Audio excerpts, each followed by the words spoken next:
गिरधारी अपनी बीवी सुधा के साथ खुशी से रहता था। गिरधारी बहुत ही मेहनती किसान था। अरे वाह, इस बार की खेती तो बहुत अच्छी हो रही है।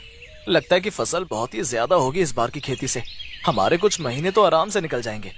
पूरे गांव में सबसे अच्छी खेती सिर्फ गिरधारी के खेत में ही होती थी।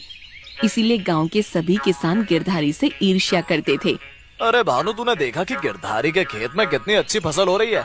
अरे हाँ यार, तू सही कह रहा है। मुझे तो उससे बड़ी चिढ़ होती है कि उसके खेत में इतनी अच्छी फसल क्यों होती है।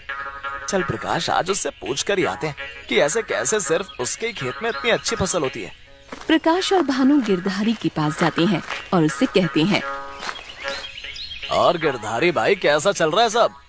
अरे प्रकाश, सब सही चल रहा है। देखो, इस बार भी मेरे खेत में कितनी अच्छी फसल हुई है। हाँ भाई, अब की बार भी तुम्हारे खेत में ही अच्छी इतनी फसल हुई है। अरे गिरधारी भाई, हम तुमसे यही तो पूछने आए हैं कि आखिरकार तुम्हारे खेत में ही इतनी अच्छी फसल कैसे होती है।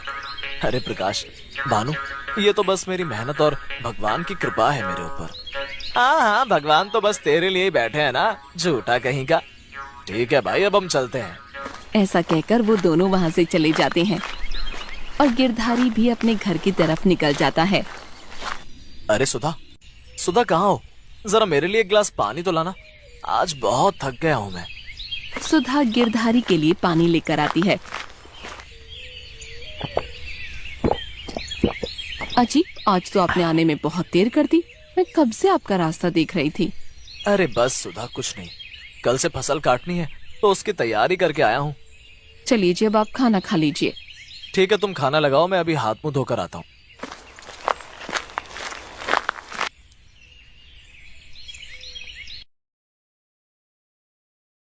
अजी, इस बार की फसल कैसी हुई? वहीं हर साल की तरह। तुम्हें तो पता है कि इस पूरे गांव में सिर्फ हमारे ही खेत में सबसे अच्छी खेती होती है। जी, तभी तो गांव के सभी किसान आपसे ईर्ष्या करते हैं। हाँ, तुम सही कह रही हो, लेकिन किसी को नहीं पता कि मैं मेहनत करता हूँ, तभी हमारे खेत में इतनी ज्यादा फसल होती है। गिरधारी खाना खाते हुए साथ में पापड़ भी खाता है। अरे सुधा, ये पापड़ तो बहुत ही स्वादिष्ट है। अच्छा जी, आपको अच्छे लगे? हाँ, तुम्हारे हाथ के बनाए हुए पापड़ों का तो जवाब ही नहीं है। चलिए चलिए, अब बस भी कीजिए तारीफ करना। चलिए अब सो जाते हैं, कल आपको जल्दी फसल काटने भी तो जाना है। ऐसा कहकर दोनों सोने चले जाते हैं। देर रात मौसम खराब हो जाता है और बहुत तेज बादल गरजते हैं।